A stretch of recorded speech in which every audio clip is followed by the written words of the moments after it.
I think he's going to have a really bright future before it's all said and done. He can play nose, he can play in for us.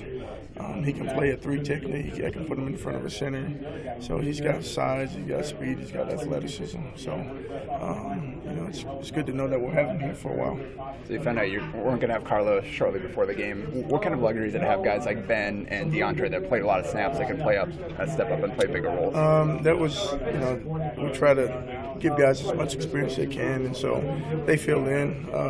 Carlos' situation, didn't know until right before the game that he wasn't feeling well and up to it to be able to play. So it was all hands on deck and trying to get everybody in there. But definitely not having Carlos and Darren was a big blow for us. How's Carlos come back this week?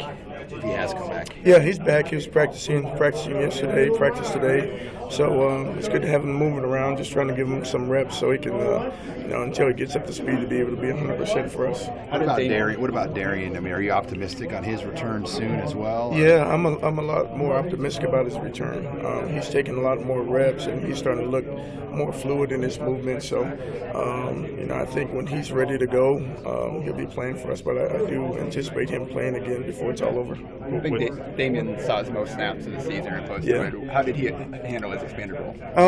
Good. He was able to hold in as much as he can. I tried to spare him as much with Finn Anderson getting some reps in there, and then Ty Robinson. So I thought Damien did a pretty good job in there for us.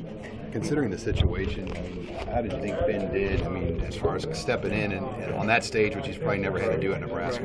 I thought Finn did a really good job. I think he's earned the right to earn some more reps in the game. So, and he's doing a great job. He's always been great. He's been practicing and preparing himself to be a starter, even though he hasn't got the game reps. But when he got in there, I wasn't surprised to see what he was able to do, and I'm glad that he was able to show that on the field. So he's earned the right to get some more reps in the game. So I plan to play him some more. When going against Wisconsin, I mean, is that a pretty good bar, I guess, for where your guys are at this point in the season with their development? And I guess how did you feel like overall? For the young guys? Yeah. Yeah, I thought those guys were able to hang in there and hold their own a little bit against offensive line like Wisconsin.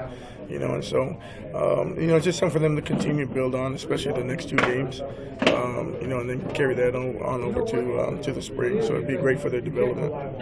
For some of those younger guys, what is the next step? Is it gaining weight? Is it technique? Something? Is it? It's all of it. It's just being able to get bigger and stronger, and then technique, and then game experience to be able to play fast. But I anticipate to ramp up Ty's reps, probably almost double it.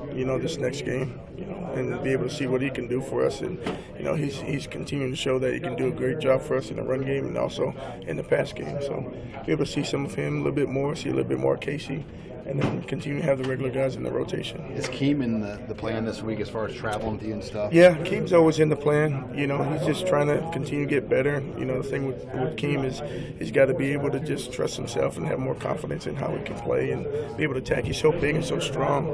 Sometimes I don't think he understands how big and strong he is, So just got to help him just be able to get the confidence and be able to play fast.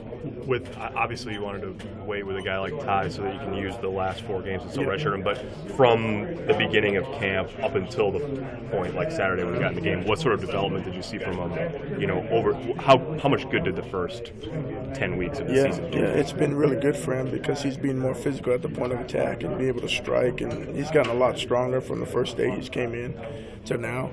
And he's just having more confidence, just knowing what he's supposed to do, and then let his God-given ability go ahead and take over some plays for him. And so I think he's gaining more confidence in himself and knowing that, hey, I can play at this level and against these guys. And so just looking forward to see what he's going to do the next 2 games. There was one, I don't know if he was credited with a hurry, but he sort of looped. Yeah, with him and Ben Stille. Yeah. Yep. Are there a lot of guys that line up at nose guard that can move like that? There's some athletic nose guards that can do that. I mean, he's weighing about 295, 300, but when he came in, he was at 315, and it didn't look that way. So he can easily put on another 15 pounds and still be able to move and be stout and strong for us. So I think he's got a very high ceiling. So what do you kind of see him eventually settling at weight-wise and what he plays at? I mean, He's in an ideal. Yeah, he's a large man. I think he can easily put on 15 pounds and still be able to be fluid like he is right now. I think before it's all said and done, who knows, he may be 320 before it's over and still be able to run around and move well. But that's how big a lot of those guys are in the NFL too, that are that big and be able to move. So he's got that ability and that size. Film sessions this week. I mean,